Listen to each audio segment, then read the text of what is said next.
Hello everybody. This video lecture is on the properties of matter, and I believe this is the last video lecture for the first section on composition of matter. Alright, so we're going to be looking at a couple of different things in this video. It's pretty short as these kind of things go. We're going to look at the difference between physical change and chemical change, which is related to the difference between physical and chemical properties. And then we're going to look at intensive and extensive properties. All right, so first, in distinguishing between physical and chemical change, a physical change is one in which the substance can undergo some kind of a change, but is not accompanied by a change in its chemical identity, which means that the ultimate particles don't change. So if you've got water, the ultimate particles are water molecules. You can freeze the water, you can melt the water, you can boil the water. Whatever you do with it, the ultimate particles, that molecule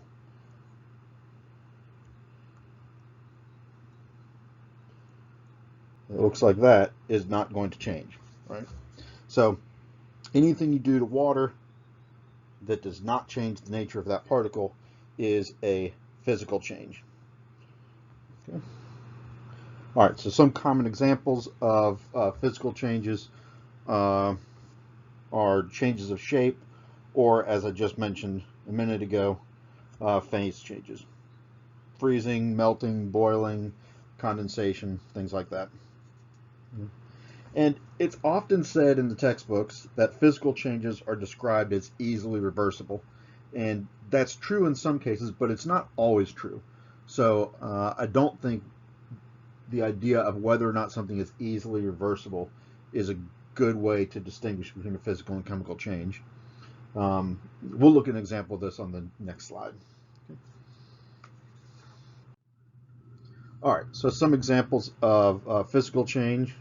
Right. One is changing shape. So, here's a blacksmith, and he's got this piece of iron. He heats it up, and he's banging on it. Let's say that he's making a sword, because swords are cool. So he's making a sword, changing the shape of the iron, but it starts out as iron, and it finishes as iron. So there's no change in the chemical identity of the material. There's no change in the ultimate particles. So that's a physical change. Right. Also, boiling water, I mentioned this a minute ago. There's no change in the identity of the particles, so this is a physical change. We wouldn't write anything typically for this one. There's no way chemically to describe a change in shape, but for this one,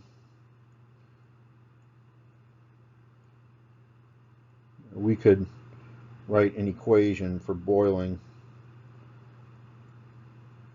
that way. Right? And when you write this equation, you can see that since the formulas are the same on both sides, there's no change in the chemical identity, so it's got to be a physical change. Okay. And since I've got that here, I'll put this here as well. The same would be true for melting. Okay. And this is what I was referring to on the last slide about things being easily reversible, right? If you've got an ice cube and you heat it up, you can melt it and convert it to water, right? But if you take that water and cool it down, you can freeze it and convert it back to ice, right? So that's easily reversible. Same thing is true here. If you've got water and you heat it up, you can boil it into steam. But if you've got steam and you cool it, you can condense it back down into water again. So that's what the textbooks mean when they say that physical changes are easily reversible, because a lot of times that's true. In cases like this, that's true, right? But it's not always true, because this would also be a physical change, something like this, breaking a glass, right? The chemical composition of the glass doesn't change in this process. You got one big piece of glass, and after you drop it and break it, you got a whole bunch of little tiny pieces, but the chemical composition of the glass is still the same. So this is a physical change, right? But clearly this change is not easily reversible. You can't take all those little pieces and easily turn them back into a glass. Okay. All right, let's look at chemical change. All right, chemical change, as you might guess, is just the complement to physical change, right? Physical change are processes in which the chemical composition doesn't change. Chemical change is when the process takes place that results in a change in the chemical identity of the substance, right? Or means the molecular formula changes and the nature of the ultimate particles change. Right? Some common examples are combustion, oxidation.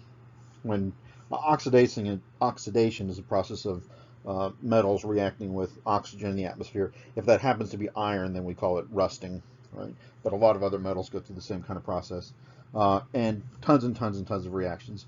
There are too many other kinds of reactions to list here. I think I would say in most cases, most of the reactions we look at, things are changing their the identity of the chemical species. So most things are physical changes. Or excuse me, most things are chemical changes. Yeah. All right. Oops, got a little error there. Okay. And just like we said before, the textbook often says that physical changes are easy to reverse. Chemical changes are difficult to reverse.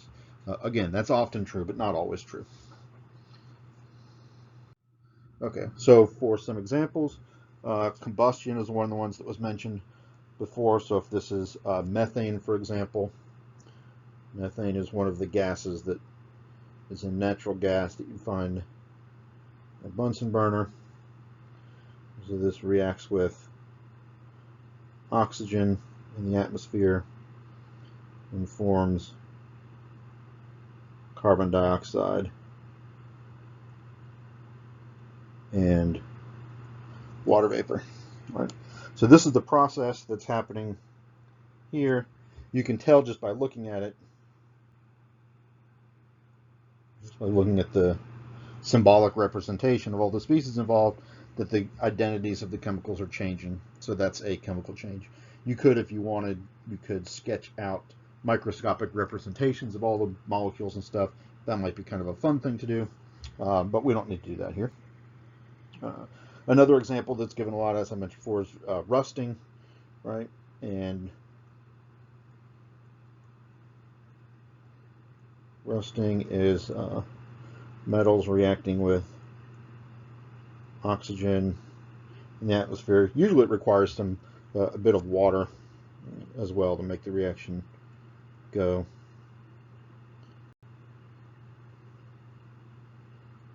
Okay, and then rust has the formula Fe2O3. So to balance that, we need to put some coefficients there. And again, you can see the nature of the chemical species on the left is different than the ones on the right. So this is a chemical change. All right, so that brings us to physical and chemical properties. And this parallels the idea of physical and chemical change. So a physical property is one that can be observed or measured without causing a chemical change. All right. So common examples are things like boiling point and melting point. Of course, those are related to phase changes. All right. Density, conductivity, hardness, malleability, things like that. Those are all things you can change without actually doing a chemical reaction. So those are all physical properties. Chemical property, conversely, is something you can only observe when the substance is undergoing a chemical reaction or a chemical change. Oops, forgot to put that up there. There you go. And some examples for chemical properties are flammability, reactivity, toxicity, decomposition temperature. Some molecules decompose and break up into their atoms if you heat them up enough. Toxicity, acidity, basicity, right? Those are all properties that involve the ability of a compound to undergo some kind of a chemical reaction. All right, now intensive and extensive properties. This is actually, I'm going to put a little asterisk right here. This is really important stuff. Textbooks don't make a big deal out of this, but I'm going to, because I think it's actually really important. When I was an undergrad, I don't even know if my professor mentioned this. If he did, he probably spent about 20 seconds on it and then moved on. Textbooks generally kind of do the same thing. But there really is something in here that's really crucially important, and I want you to think about this and try to get this and understand how and why these properties are really important. All right, so intensive and extensive properties. Okay. Extensive properties are ones that depend on the amount of substance, and intensive properties do not depend on the amount of substance. Okay. You can remember this perhaps because the extensive property starts with the same letters as extent, right? And the extent of something is how big it is, right? So extensive properties depend on the amount of stuff. Intensive properties do not, right?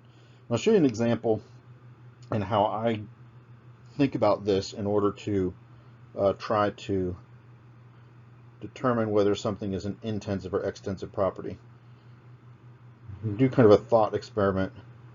Pretend we've got a piece of copper wire here, and then we cut the wire so that we get a little tiny piece here, right? Get rid of that. Okay. Then just ask yourself, compare the properties of the original piece of copper, the big piece that you had at the beginning, and the little piece. If those two properties are the same, it's an intensive property. If those two properties are different, then it's an extensive property. For example, mass, right, or weight, right? Obviously, the mass of this piece of copper is going to be larger than the mass of that piece of copper. Therefore, mass is an extensive property because it depends on the size. Right? Density, on the other hand, the density of this piece here and this piece here are going to be the same. So density is an intensive property. You can do the same thing with liquids. If you had a glass of orange juice, right, and then you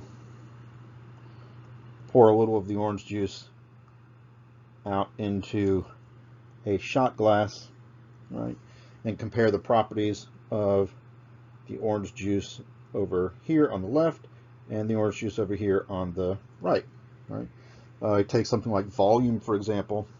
Obviously, the volume of this sample is different than the volume of that sample, right? So volume is an extensive property, right? But the density of the two samples is going to be the same, just as it was for the copper. Orange juice has sugar in it. You know, it tastes very sweet, so we could look at the concentration of sugar in the orange juice. And while the amount of sugar would be more over here than it is over here, right? The concentration of sugar in both samples would be the same. So concentration is an intensive property. Okay. Okay. Let's look at these a little bit more. Okay. So using that, using those rules that we just set up, think about different properties of sample. You know, maybe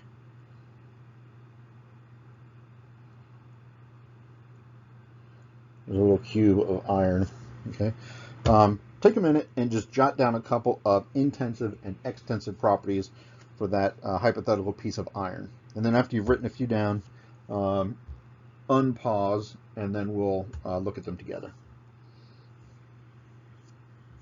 Okay, so intensive properties, some of the ones that we had on the last page, right? Mass, volume. If we we'll just measure one edge, and I guess we could say length. Okay. Also, since we're going to be talking about chemistry stuff, I'm going to go ahead and erase this so I got some more room. Talking about chemistry, let's add number of atoms, right? We haven't talked about this kind of thing yet, but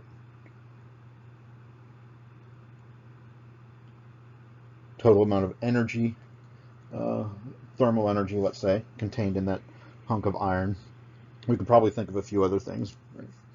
So intensive properties are things like the density, right? The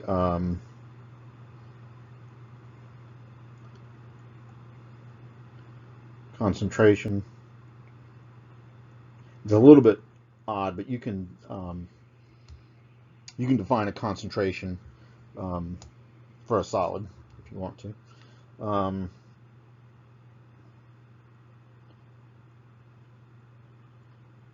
Molar mass, right?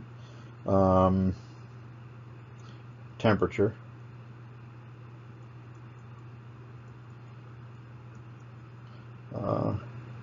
Could say something like color. That's one. Okay. All right. And there are others. You may have jotted a few other things down that are perfectly valid here.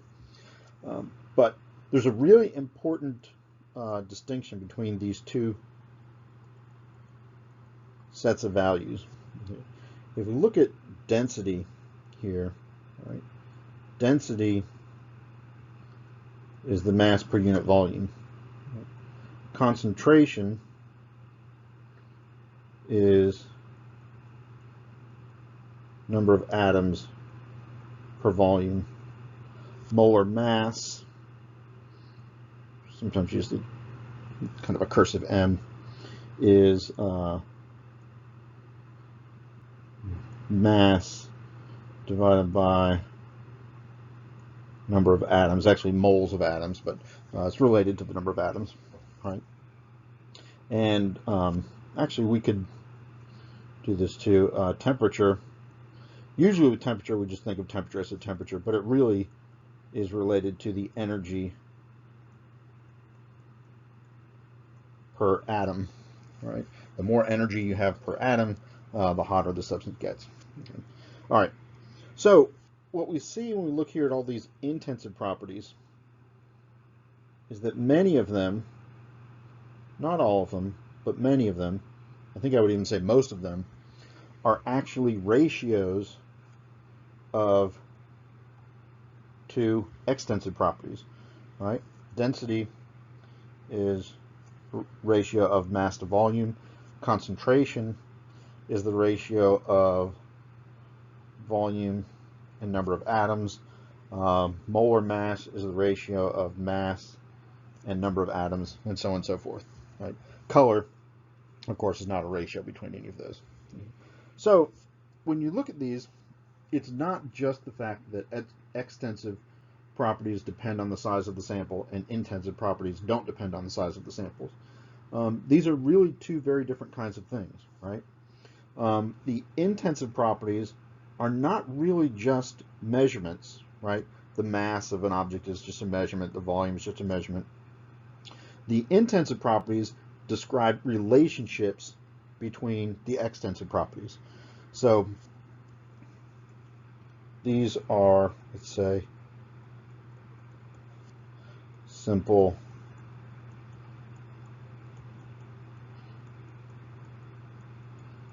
measured values, and these are very often, not always, like with color, right? But very often these are relationships, and specifically relationships between the extensive properties. And that makes these properties over here fundamentally different than those properties over here. And that's going to have an impact when we look at how we do calculations and how we describe substances. All right, so intensive and extensive properties, why do these things matter? Um, One, because they're fundamentally different kinds of numbers and can't be interconverted or can't be confused with one another. Um, we mentioned that on the last page, but let me say this too. When we get to um, the point where we start doing calculations, which we're going to start doing very soon, right?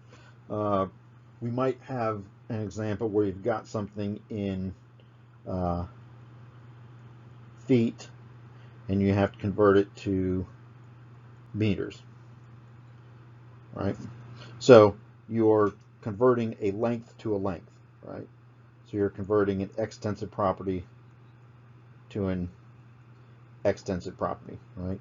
You might even have something where you know the mass of something, and you want to find the volume. So again, you're converting an extensive property to an extensive property. Okay? So my point with this is,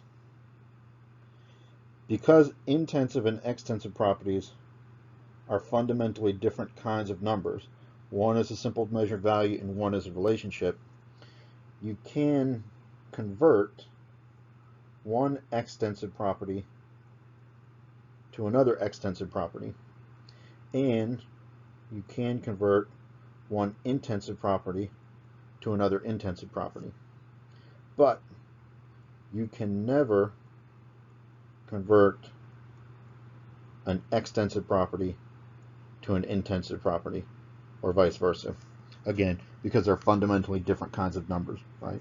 And when we get to the point where we're doing calculations, I see people trying to do this fairly frequently. They try to convert mass into density, or they try to convert molar mass into number of atoms, and you just can't do that. The way people have set up the problem is fundamentally wrong because they're not understanding the difference between intensive and extensive properties. All right, so that's the first thing. The second one is related to this, and that is that because the intensive properties are relationships, they can be used as conversion factors, right? So for example, density is mass divided by volume. That means that density is a relationship between mass and volume. And so if we want to convert from mass to volume, we can use the density as part of the way we understand the relationship between these two values. We can use the density in that calculation, right? And we'll do that in a couple videos from now. We'll look at how to do those calculations. Okay, but the important thing here is intensive properties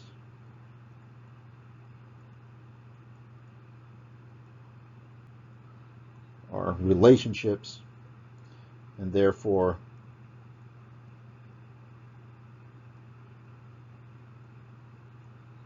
they are conversion factors and can be used mathematically in a way that intensive properties can't. You couldn't put an intensive property here to do that math. It just wouldn't work. Wouldn't make any sense. All right, and the third reason that this distinction between the two is important is because in general, extensive properties are the properties of an object, whereas intensive properties are a property of the substance, right? For example, if we had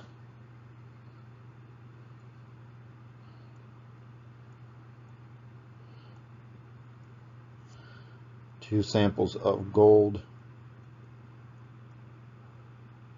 right? The mass would be a property of this piece of gold or this piece of gold. The volume would be a property of this piece of gold or this piece of gold. But the density is a property of all gold, right? And that's actually really important because these intensive properties are specific to a type of substance, you can use intensive properties to identify a substance. If you've got a piece of metal and you don't know what it is, you can measure the density. That might not give you a complete answer, but it can certainly rule some things out, right? Because the density of gold, of course, is very different than the density of copper or zinc, right? So you measure the density, and that tells you which metals it might be or which metals it can't be. Right? And this is the idea. You might remember the story of Archimedes, who was I don't guess we can say scientist at the time, a philosopher, mathematician, who was charged with examining a crown and trying to figure out whether the crown was pure gold or whether someone had made a crown out of silver and plated it with gold. And I've always heard the story as a king, but I don't know if the place where Archimedes was living had kings at that time. But whatever it is, the owner of this crown wanted to know if the crown was pure gold or if it was something else that was just plated with gold, and asked Archimedes to figure it out. The one rule was that Archimedes couldn't do anything that damaged the crown. So he couldn't scratch it to see if there was some other metal underneath. And he was perplexed how to figure out whether it was pure gold or not. And then one day when he got into the tub, he saw the water rising. And when he saw the water rising, he figured out how to solve the problem. And he was so excited that he ran naked through the streets, shouting, "Eureka, Eureka, I found it." Right? But what people don't often say about that story is that what he had realized was that he could use the rise in water to measure the volume and thereby calculate the density. And if he could figure out the density of the crown, then he could figure out whether it was pure gold or not. And that's because density is an intensive property. And every sample of gold, if it's pure, has got to have the same density. So determining the density would tell you whether it's pure gold or not. All right. Lovely. All right. I think on this particular set of, on this lecture, I think I forgot to include a summary slide at the end. But I'll just go ahead and tell you, remind you what we talked about in this one. We talked about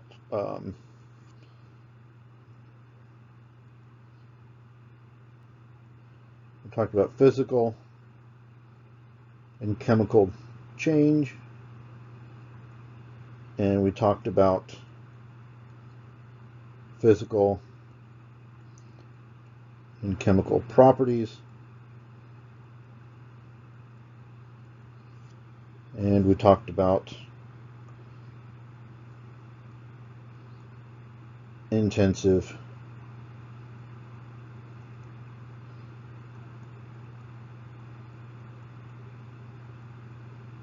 and extensive properties. All right, that's it. We'll make that be our summary for this particular video. All right, thanks everyone. Take a look at this, work through the problems in the study guide, and I'll see you next time.